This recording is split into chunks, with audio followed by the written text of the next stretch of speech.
I thought that was fucked up about the animals though. And then I saw an article on Reddit today, something about some other recent movie, and I guess there's some like behind the scenes footage of them Yes. like abusing a dog or It something. comes I think it's out called like like Life of a Dog or something.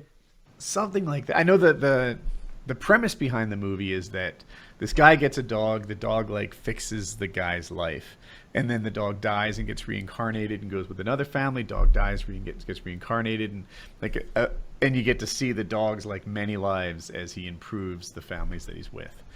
It sounds. I actually want to see it. It sounds a little sad, but I'm not watching that.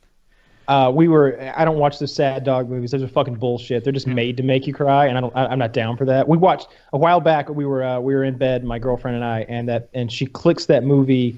It's like Max, a war dog story. Like Max, it's like Max Haven't even heard of that. a war dog story. Okay. And in the trailer, I think it shows off that like Max is like a Marine canine or something, and like he's like bonded with his trainer, and like they go and fight in war together, and the trainer dies, and so Max has like PTSD or something, and ends up being like the pet of the dead soldier's brother, and then he like influences their life and helps their family life back home in the United States. And I'm like, you're watching that? She's like, yeah, why not? I'm like. I like flip my laptop up in front of my face, like put this headset on. I was like, I'm gonna play some Civilization or something. Yeah. Like 30 minutes later, I look out of the corner of my eye and just tears are pouring down her face. I'm like, did he die? She goes, it's like, yeah, of course he died. We're 20 minutes in. Now he dies. It's gonna be this sad for like 45 more minutes.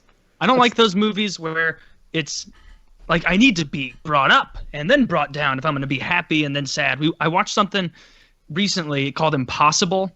It's this tsunami movie that has whatever Naomi Watts, I think her name is, and some little kid, and it was about that Indian Ocean tsunami, and they were like tourists, and the whole movie, it starts out with the tsunami happening, and so you're never brought up. There's never like, wow, like what a fucking great beach vacation. It just starts out as like this was a poor decision. We should have just gone to Florida. And they get swept away. The whole family split up. Spoiler, wait, this isn't a spoiler, it's a fucking tsunami. If you couldn't infer that a family was gonna get split up, then you're not It happens. it's not great. They get split up, and then the whole movie is them trying to find each other through painful screams. Not like, oh, we need to, we're going to get back, in war movies where somebody gets shot and they'll be like, a few minutes will go by where they're like, tactically we got to get up to that hill, we got to do it here, give me that, but I'm still carrying it, let's go. This was like that, except it was her leg fucked up, and at no point did she stop screaming. It was just like, Mom, we need to get to, Mom, we need to settle down. And this little boy's like shaking his bleeding to death mom, and her tits hanging out, and she's all cut, and we need to get to shelter. We can't go save everyone. Oh, my leg. Oh. And then this Indian guy comes, and he starts dragging her across like the rubble and the reeds and everything. And it shows every single pull across the ground of, because he's a little emaciated guy that lives in Indonesia, so he can't lift her. He's just dragging her, and she's just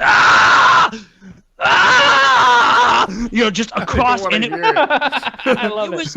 It was upsetting to the point where it's like, this is bullshit. Like, this is, if I didn't know better, and maybe I don't know better, this is someone who made a movie and realized, fuck, I am so in over my head. This is 70 minutes of content at best. Like, I got to stretch All this they out. had was that CGI tsunami and an idea, and now here they are.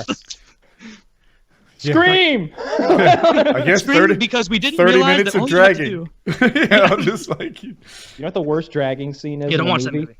It's that Mel Gibson movie, Soldiers. What is it? It's that We Were Vietnam Mel Gibson Soldiers. movie. We Were Soldiers. It's about the formation of the the helicopter cavalry and Nam, and how they flew movie. in, and it was like great movie. But there's this one scene where they this guy's calling in napalm on the enemy, and he calls it in wrong, and he hits an American, and the guy gets fucked up, and someone tries to drag him out, and he grabs. I thought it was his legs that he grabs, but anyway, when he pulls from the legs, like the flesh just comes with his hands, like it's like the skin and the fat just like gets like drug off the bone, and the guy's like, oh God, and it's like all in his hands, and the guy on the ground is just like, ah! That was rough. That was a rough fucking scene. Like that was mine- a great movie, though. yeah.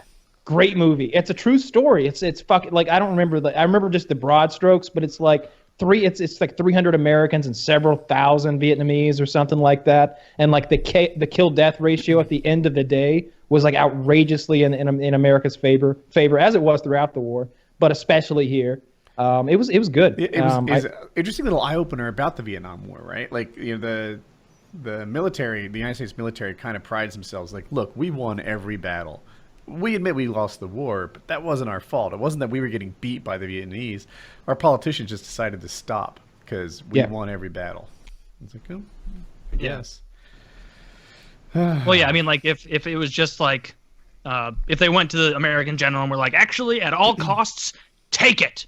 They'd be like, all right, we'll bring in the rest of the military boys, you know, like, I guess, but yeah, it does. I mean, at that point it is, but that's like moving the goalposts a little bit, because it's being like, you know, if the rules were totally different and war didn't happen the way war happens, we would have won.